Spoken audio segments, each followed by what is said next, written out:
Assalamualaikum warahmatullahi wabarakatuh. Perkenalkan, nama saya Resi Syakira dengan NIM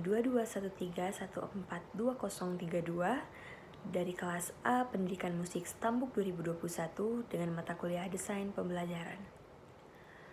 Pembelajaran adalah upaya yang dilakukan oleh pendidik atau peserta didik untuk memperoleh dan mengolah pengetahuan serta melatih life skill.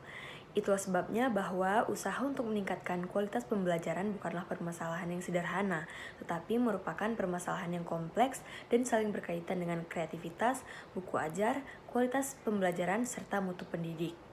Maka, pembelajaran berbasis case method mencoba menjawab minimnya skill dalam memecahkan masalah kehidupan maupun permasalahan global. Metode kasus atau disebut dengan case method. Case method merupakan pembelajaran partisipatif berbasis diskusi untuk memecahkan kasus atau masalah. Penerapan metode ini akan mengasah dan meningkatkan keterampilan berpikir kritis untuk memecahkan masalah, kemampuan berkomunikasi, berkolaborasi, dan juga kreativitas. Baik, saya di sini akan menjelaskan beberapa jenis masalah case method dalam penggunaan, penerapan, pengaplikasian, dan pengimplementasian dalam membuat desain pembelajaran. Baik, studi kasus bertujuan melakukan kajian secara mendalam, maka data yang dikumpulkan dapat berupa data kualitatif maupun kuantitatif dari berbagai macam sumber informasi, seperti hasil wawancara, hasil observasi, dokumen, bukti fisik, dan lain-lain. Dan juga dapat dikombinasi dengan metode-metode penelitian lainnya, seperti survei, wawancara, eksperimen, dan lain-lain. Kasus yang sering kita jumpai di lingkungan sekitar yaitu yang pertama, kasus yang menyertai informasi tapi tidak memberikan analisis. Yang kedua, kasus memuat masalah yang kompleks dan tidak terstruktur yang mungkin mencakup informasi yang relevan atau tidak relevan dan seringkali tidak mencakup setiap informasi yang diinginkan oleh seorang analis. Yang ketiga, kasus memuat banyak cara yang konseptual untuk memperkenalkan materi baru dan menciptakan peluang untuk diterapkan pada penyelesaian kasus yang relevan. Baik, yang kedua, saya akan menjelaskan solusi untuk masalah dalam case method di desain pembelajaran. Dalam meningkatkan kualitas pendidikan, maka tentu membutuhkan strategi pembelajaran yang tepat, agar terciptanya sistem belajar mengajar tidak monoton dan dapat membantu siswa dalam mengembangkan pola berpikirnya. Ada 3 prinsip penting dalam proses pembelajaran. Yang pertama yaitu proses pembelajaran adalah usaha kreasi lingkungan yang dapat membentuk atau mengubah struktur kognitif peserta didik. Tujuan pengaturan lingkungan yang dimaksudkan untuk menyediakan pengalaman belajar yang memberi latihan-latihan penggunaan fakta-fakta. Struktur kognitif akan tumbuh manakala peserta didik memiliki pengalaman belajar. Yang kedua, berhubungan dengan tipe-tipe pengetahuan yang harus dipelajari. Ada 3 tipe-tipe pengetahuan yang masing-masing memerlukan situasi yang berbeda dalam mempelajarinya. Pengetahuan tersebut adalah pengetahuan fisis, sosial, dan juga logika. Pengetahuan fisis adalah pengetahuan akan sifat-sifat fisis dari suatu objek atau kejadian seperti bentuk, besar, berat, serta bagaimana objek itu berinteraksi satu dengan lainnya. Pengetahuan sosial berhubungan dengan perilaku individu dalam suatu sistem sosial atau hubungan antara manusia yang dapat mempengaruhi interaksi sosial. Contohnya seperti pengetahuan tentang aturan, hukum, moral, nilai, bahasa, dan lain sebagainya. Pengetahuan logika berhubungan dengan berpikir matematis, yaitu pengetahuan yang dibentuk berdasarkan pengalaman dengan suatu objek dan kejadian tertentu. Yang ketiga, dalam proses pembelajaran harus melibatkan peran lingkungan sosial. Peserta didik akan lebih mempelajari pengetahuan logika dan sosial dari temannya sendiri. Melalui pergaulan dan hubungan sosial, peserta didik akan belajar lebih efektif dibandingkan dengan belajar menjauhkan dari hubungan sosial. Sebab melalui hubungan sosial itulah peserta didik berinteraksi dan berkomunikasi, berbagai pengalaman dan lain sebagainya yang memungkinkan mereka berkembang secara wajar. Solusi yang dapat kita lakukan adalah bentuklah satu kelompok kerja untuk menyelesaikan masalah agar peserta didik dapat aktif berinteraksi dan dapat mengembangkan keterampilan berpikir kritis dan mendorong peserta didik untuk menantang asumsi yang muncul pada diri mereka dan dapat memahami berbagai sudut pandang, mempromosikan pemikiran kreatif, dan mengembangkan empati. Selanjutnya saya akan menjelaskan model atau strategi pendekatan pembelajaran untuk mengoptimalkan teori belajar dan pembelajaran dalam membuat desain pembelajaran. Yang pertama, pendekatan pembelajaran berorientasi pada peserta didik.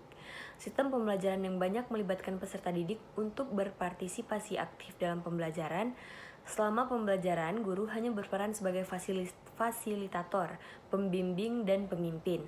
Kelebihan pendekatan ini yaitu peserta didik memperoleh kebebasan yang bertanggung jawab dalam menentukan pengalaman belajarnya dan memanfaatkan fasilitas yang ada.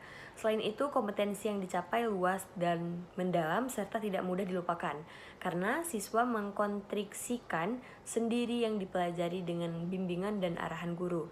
Sedangkan kelemahannya alokasi waktu yang kurang efisien dan guru tidak dapat mengetahui kompetensi yang diharapkan, serta tuntunan silabus yang sulit dipenuhi sesuai dengan waktu yang ditetapkan dalam kalender akademik. Yang kedua, ada pendekatan yang berorientasi pada guru. Sistem pembelajaran yang konvensional di mana hampir semua kegiatan pembelajaran dikendalikan oleh guru. Guru mengkomunikasikan pengetahuannya kepada peserta didik melalui metode ceramah tatap muka berdasarkan tuntunan silabus. Kelebihannya, guru memiliki kebebasan untuk mengatur alokasi waktu dan fasilitas pembelajaran untuk menyelesaikan tuntunan silabus. Sedangkan kelemahannya, peserta didik cenderung pasif dan hanya terjadi komunikasi satu arah, sehingga siswa menjadi bergantung pada materi yang disajikan guru dan pengalaman yang diperoleh dalam pembelajaran menjadi terbatas. Yang ketiga, pendekatan kontekstual. Pendekatan kontekstual merupakan model pengetahuan untuk membangun pengetahuan dan keterampilan berpikir melalui bagaimana belajar dikaitkan dengan situasi nyata di lingkungan sekitar peserta didik, sehingga hasilnya lebih bermakna. Pembelajaran kontekstual menurut Johnson merupakan proses pendidikan yang bertujuan membantu peserta didik melihat makna dan bahan pengajaran yang mereka pelajari dengan cara menghubungkan dengan konteks kehidupan mereka sehari-hari, yaitu konteks lingkungan pribadi, sosial, dan budaya. Yang terakhir ada pendekatan tematik.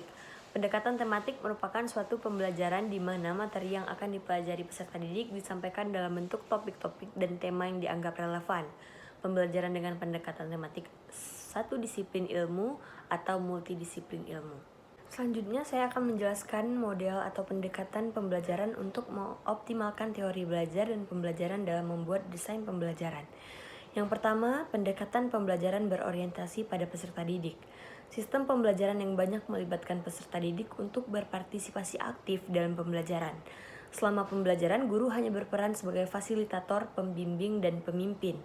Kelebihan pendekatan ini yaitu peserta didik memperoleh kebebasan yang bertanggung jawab dalam menentukan pengalaman belajarnya dan memanfaatkan fasilitas yang ada. Selain itu, kompetensi yang dicapai luas dan mendalam serta tidak mudah dilupakan, karena siswa mengkontriksikan sendiri yang dipelajari dengan bimbingan dan arahan guru.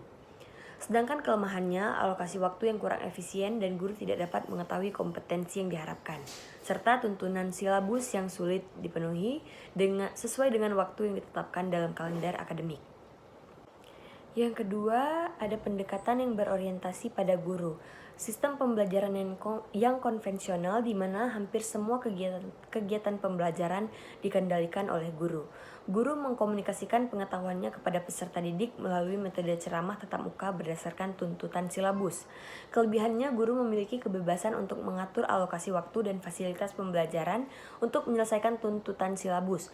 Sedangkan kelemahannya, peserta didik cenderung pasif dan hanya terjadi komunikasi satu arah, sehingga siswa menjadi bergantung pada materi yang disajikan guru dan pengalaman yang diperoleh dalam belajar menjadi terbatas.